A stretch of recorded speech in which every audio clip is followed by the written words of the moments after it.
What's right before your eyes, the one who's gonna feel all those lonely nights. Are you looking just like me? Or you blinded by your big dreams? Are you a rock star in a shower? Or an angel in your sleep? Do you like the sunrise? Hey guys, what's going on? Close Connection and Embrace the Power Production with me and my man Mike G down in the Rack Studio in Tampa. How you doing, AJ? How are you doing, my man? Brother, I'm doing great. I'm doing great. Did you see the World Cup final this morning? No, because we're in the studio working, and if I don't have my Wi-Fi connected to my TV in the house, I can't watch it. So I had to have play-by-play on the phone for my wife. Oh, man. Hey, so what really happened? So at the end, did my man Messi get his ring? Do you really want me to tell you? Yes. It's already out there. It'll be on social media by the time it's over. Man. Hey, you missed the greatest game in the history of sports, bruh. Wow. But it was the greatest game, not only for the greatest game in the history of the World Cup, the greatest game in the history of sports. So watch the replay. I will. And the good thing about it was Messi ended up getting this. It completes his circle. And it's something Ronaldo doesn't have. Hey, so, we brought you on, it's great to get you on, AJ, to talk about a lot of different things. We've had all these movements since the Colin Kaepernick thing. Then we have, the Black Lives Movement. And so there's just all these different things that have shaped even since George Floyd. And there's a lot of reflection as yourself. I mean, you can reflect on all these different situations, and you made a movie, you've written a book, then you've talked about it. So where are you located right now before we get started? Well, I live in Henderson, Nevada. And I'm actually traveling today. I'm out in California in the ocean side area near Carlsbad, and just enjoying life, getting around and spending time with family and friends, and being safe though, of course, trying to stay away from that COVID, man. But living life and enjoying spreading the gospel of love everywhere I go. Oh, yeah. And that's the thing is we need a lot of that and a little bit more positivity with all the negative stuff going on. So, I watched your movie and you touched on a couple critical things. So let's just talk about it real quick. Let's get the elephant in the room, is that you talked about African-Americans and, how they've transitioned from their fear of the police or being pulled over and because of the social, just social media, the information that's out there, the atmosphere that social media has kind of created within just in the Black community, the Trayvon Martin, who's we're down here in Florida, and just the story goes on and on, and I always challenge when me and Mike talk about this is that we really have to get back to a couple of things that Martin Luther King or Malcolm X kind of said back in the day was that we got to clean up our own community, but we also got to start looking at the things to address. So what made you do the movie talking about the challenges of being pulled over, being African-American, and the different fear factors that people are kind of angst that people feel today? Yeah, so first I want to address what you said about Martin Luther King and Malcolm X. A lot of people make the false assumption that you got to choose between being like one or being like the other, right? And towards the end of their lives, they started to become a little more like each other. And I think we got to bring it, man. We got to bring all the love that we can muster, but we also got to stand up tall, and we got to fight back. I'm not saying, throw hands or do anything to hurt somebody. What I'm saying is we got to stand tall and stand strong.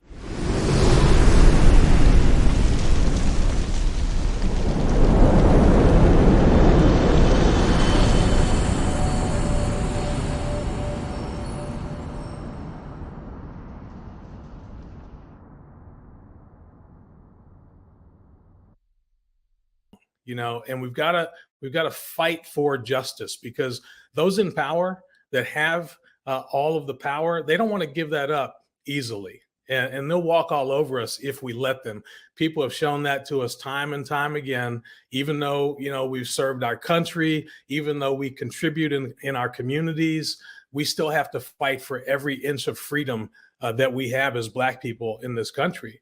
And so we got to bring it, and be a little bit like each of them, and also bring our authentic selves and our ancestry to the table, because we come from a strong line of people. And so in 2012, when I was stopped for walking in my own community, that was the straw that broke this camel's backs. You know, Oh, I understand. yeah, that's when I said enough is enough, man. I had been stopped dozens of times in my life. And at that time I was 48 years old, and I was like, I can't even go for a walk in my own community. No, this has to end. So that's why I made the film. Oh yeah, you touch on the point. You brought up the military and the veterans. It was very hard for me to watch the lieutenant. They got pepper sprayed in Virginia. That to me, if you're in uniform and you clearly, the lieutenant clearly stated, look, I was scared to pull over, so I wanted to pull over to an area that was lighted. That made, he was very clear and concise in why he did not stop right away. Yeah. And just how it escalated. It's sad, the fact that you're in uniform and you're being disrespected, And so I think back to and reflect, because I'm around the same age as you. Like, I told you I was in locking out. I was dropping my girlfriend off. I got pulled over. I was in my uncle's car. He had an expired tag, which I didn't know because I was borrowing the car. And then when they pulled me over, the guy's like, hey, I was like, one, not my car. Two, I go to college in Georgia. Three, I have no idea what you're talking about. I'm a junior in college.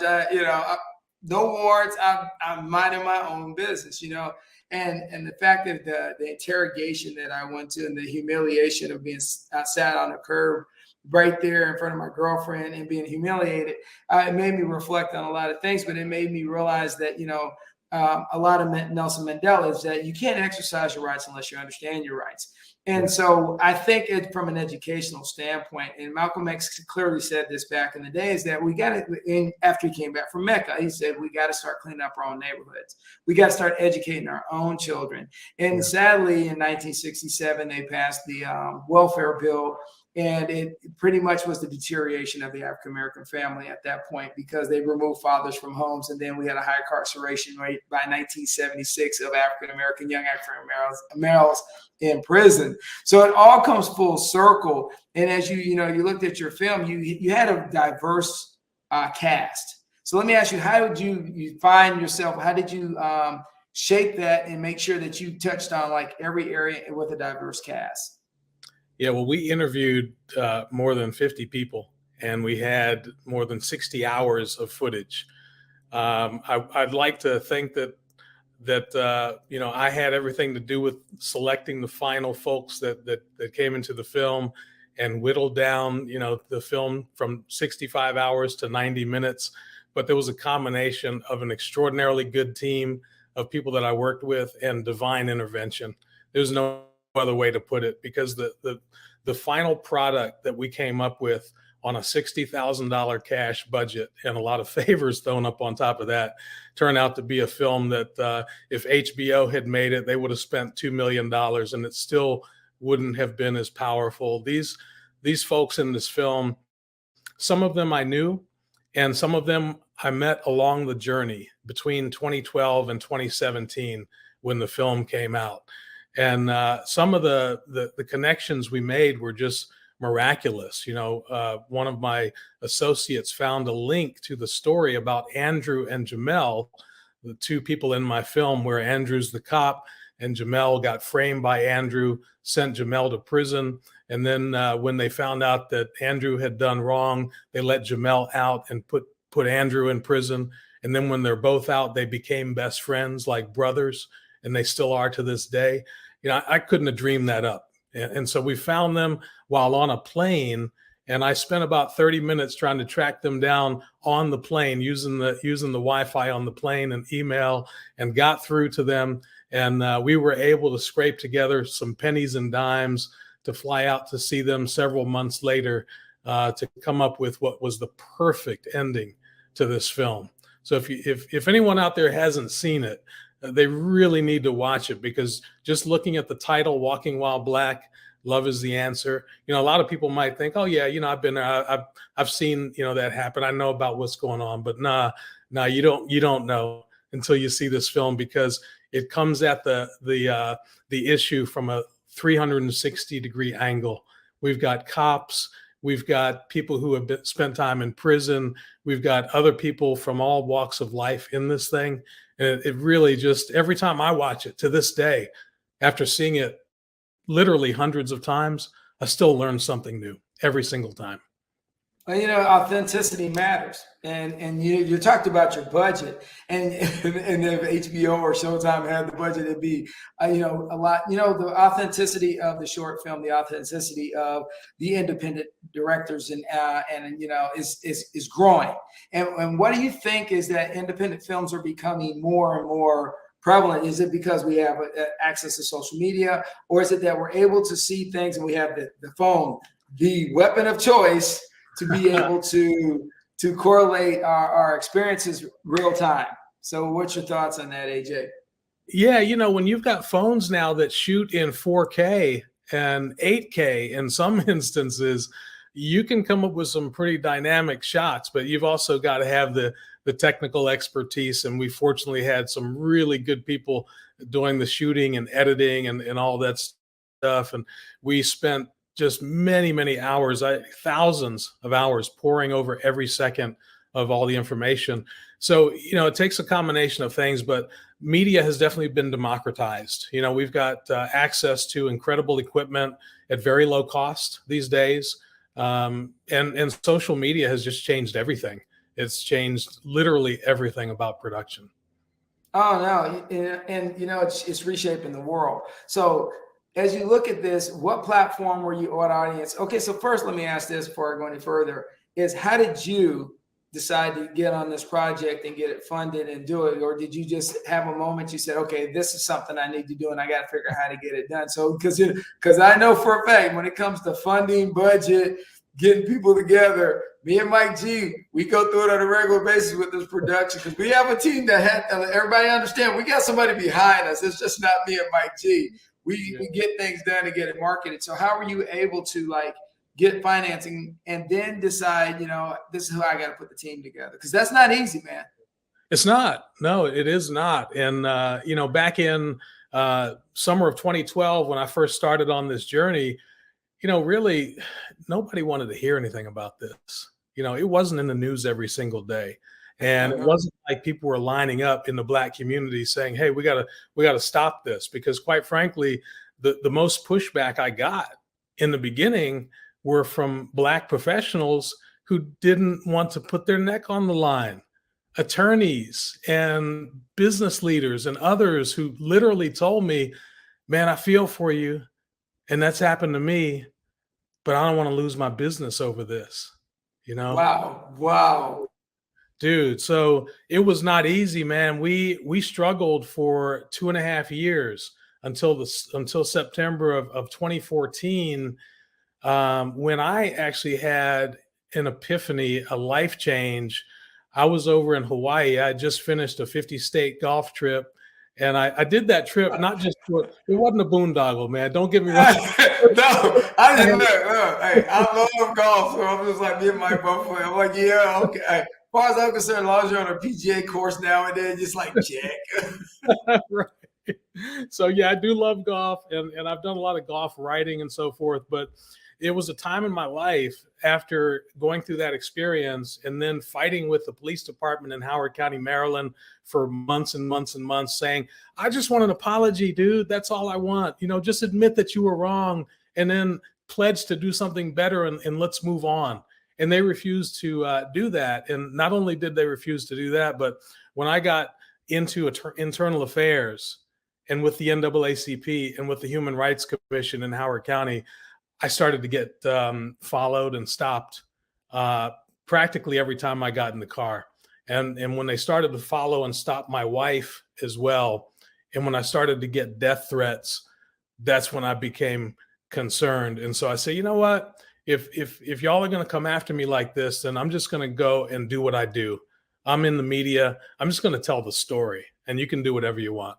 And so I started to work on that project. And I couldn't get the support for 2.5 years. I fought and couldn't get anywhere.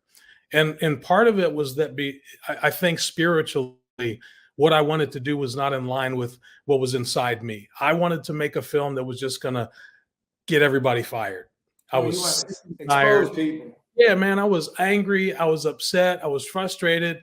I just wanted to get everybody fired. I wanted to burn the whole place down, not literally, I just wanted the Oh yeah. system to be torched, right? And so I tried to make that film, and God wouldn't let me make that film.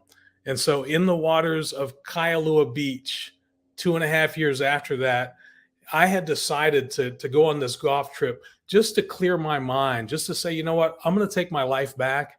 I haven't been doing the things I like to do. I've been sitting here in my house and just really upset and depressed and dealing with things that at the time I didn't know I was dealing with PTSD because I had yet to be diagnosed by the VA. I wasn't diagnosed with that until 2018. And so I'd been carrying around a lot of pain, a lot of hurt from my days in the military and just in life. And so this all built up. And so I think that the universe was telling me, nah, you gotta do something that will sit well within your spirit when you make this film. And so in those waters of Kailua Beach, I heard in my spirit, like it was you talking to me, AJ, if you want to make a film, if you want to make a difference, you got to do it with love. Remember the last words of your brother when he passed away, love is the answer. And even though they're your enemy, you got to love them to life. And you need to do that in the film. And when I did that, everything changed. That's when the money started to come. That's when the interviews started to happen. That's when Chief Melvin Russell of the Baltimore PD said, AJ, I can get down with that. I'm in. And he's been with me ever since, every single day. Hey, so that's what the crux is. And I'm gonna tell you, Faith. A lot of people get upset. I'm a faith guy, man, and I totally believe that there's moments where God says, "Here's how you got to work this plan." And there's like when I was leaving the military, I ran into a little situation in my last assignment, and everybody was like, "Oh man, you should just ride it out." And I realized one thing. I have done 30 years of riding it out. I said, I don't have to ride it out anymore. And I say, hey, God, I'm going to put this in your hands. Give me some guidance. And I'm going to, the next thing I know, I was teaching at Georgia Southern. I was, and then just making a difference. So how you shape that and frame that was awesome. So, because I always wanted to pick at you because before we did this interview, we were arguing about this Baltimore Ravens thing. And I was trying to figure out, why Baltimore Ravens when he's on the West Coast? And I was like, so now I know so are you originally from Maryland? Yeah, I was born in D.C. I'm a fifth-generation Washingtonian, but when I was 5 years old, my mom wanted to move out to the suburbs. So my dad built her a house in the Lanham area, and we were Redskins fans up until Dan Snyder bought the team, and then I was like, I can't get down with that anymore. This guy's crazy. And so when the Ravens came to town, I wound up doing some work with them. And I really liked the guys that were on the team and in the office, and the chaplain, Rod Hairston, very, very cool dude. And so we just all got along, and I started to root for the team. And I've been a diehard Ravens fan ever since. That's right. Well, you had to get out of DC anyway. No representation without taxation, without representation. Hey, just show up, vote, and you don't get that day. It is what it is. Yep. No. All right. So now that you're out, now that you've done the film, so what projects, what do you think you're trying to frame the future? What do you see yourself doing now? Well, people ask me, what would I do if I won the lottery and won $1 billion, right? I'd be doing the same thing I'm doing now, just with a lot more money. We went from making this film to writing the book. We've got a 482-page book called Love is the Answer, where about half of it is my writing, and the other half I actually had contributors from all walks of life come in and tell their stories, about what love means to them and their interactions with police. And I've got police in there who have talked about their interactions with the public. And so the film and the book then birthed the movement, the Love is the Answer movement. And we're operating in all 50 states. We're operating in several countries now. And our goal with a 30-year business plan that began in 2012, we're going into year 11. Our goal is to educate 100 million people around the world on the Love is the Answer principles and get them to put those principles into action in their community. And this love thing that we're talking about is not the soft, mushy feeling that people think about, right? It's 4 action steps. The L stands for learn about people. And then the O, open your heart to their needs. The V is volunteer yourself to be part of the solution in their life. And the E is to empower others. And I guarantee everyone I meet, if you put those 4 steps into action with every interaction with every human being you come across, life will get better for you, for them, for the community, for the nation, and for the world. And we aim to prove that over the next 20 years. Oh, I love that, man. I love that. Yeah, and as you just broke that down, I love the way you broke that down. As you've now looked at the last 10 years, and let's just say I roll it back maybe from Brock to now. And we've looked at, it seems like we've regressed as a society. And my biggest issue, and I want to touch on this before we get out of here, is that I'm trying to pull something together to try to work towards stopping Black on Black crime. Young African-American males taking each other's life. And I love one of the things in your movie that one of the officer said, the one white officer said, when he said that we're supposed to respect people, and we're supposed to love people, and we need to bring that together.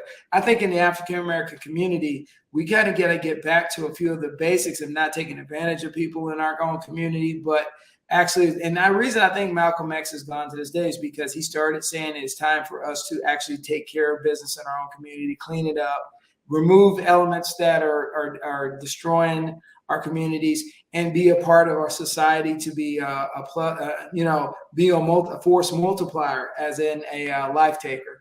And so what's your take right now with the hive? Saw it just on the East Coast the other day in New York, or I think it was New Jersey, where the young boys just went in there and shot each other. I mean, it just tore my heart up. I mean, what is it going to take for us to fix what we got to do? You know, it sounds simple, but we got to learn how to love each other, and it comes back to the fact that most people aren't taught how to love themselves. They're not taught how to love their neighbor. We're just left to ourselves. Like parents are kind of left to themselves to figure out, how do I raise this newborn baby that just came into my life, right? Parents don't go through many classes on that. We just deal with it, right? Now we might YouTube it, I guess is what they do today. But people aren't taught how to love either. Have you ever, I know you're an educated man, have you ever had a class, I'm talking about a semester-long class, on how to love? No. I mean, you learn it. If you didn't grow up in our era, because 60s, 70s, with that grandmother or that grandfather, that uncle, that just seems to be that one that had God in his life, just taught you a value system that people matter, and that the Good Samaritan. I mean, people don't even teach the Good Samaritan rule anymore. It's like, hey, you see somebody broke down, oh well, that's their problem. Like, I can keep rolling. Yeah, you're right. The love's gone, bro.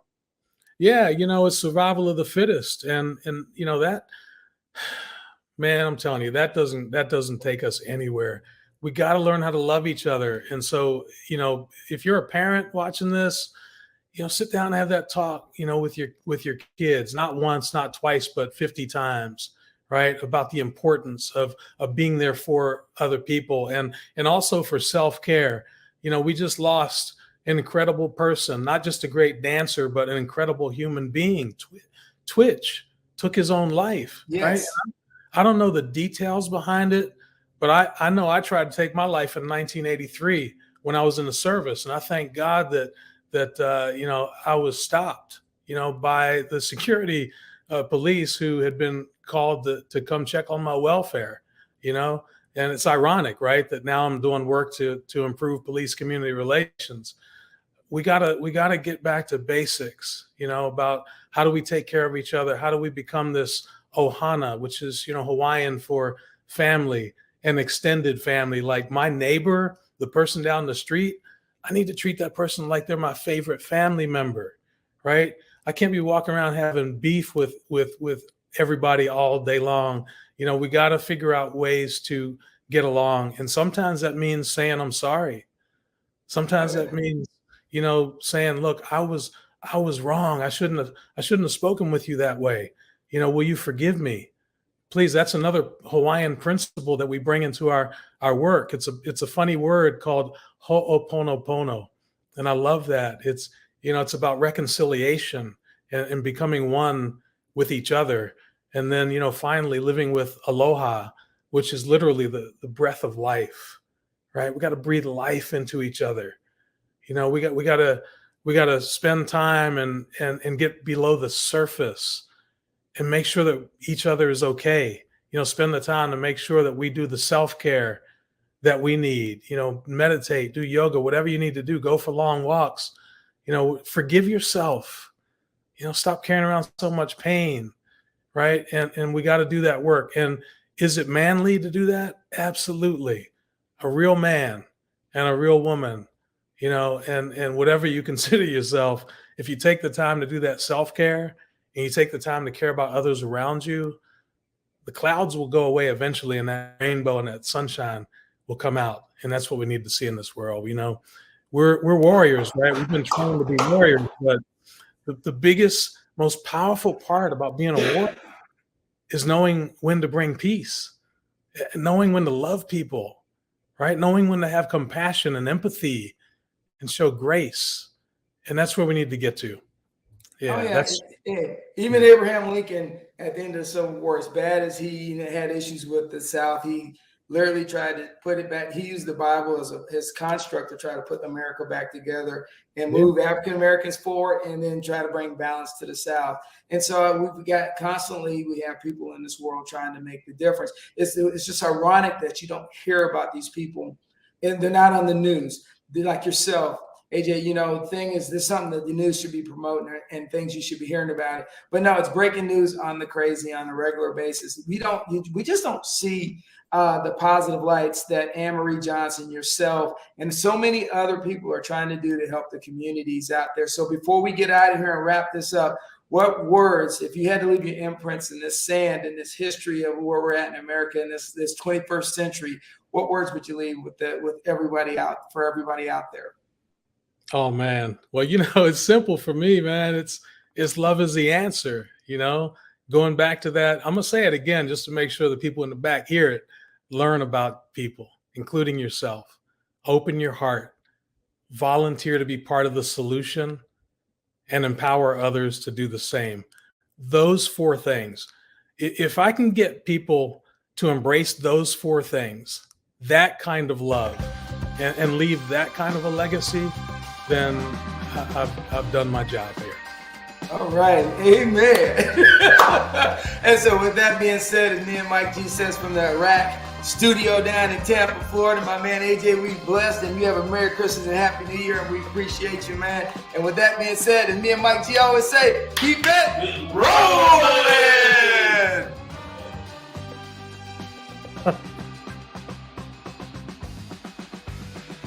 What's right before your eyes, the one who's gonna feel all those lonely nights. Are you looking just like me? Welcome.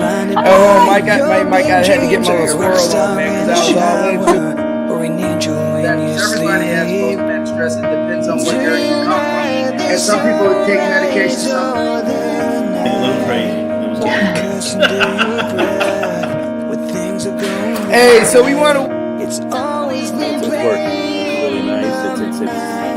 It's just grabbing your eyes.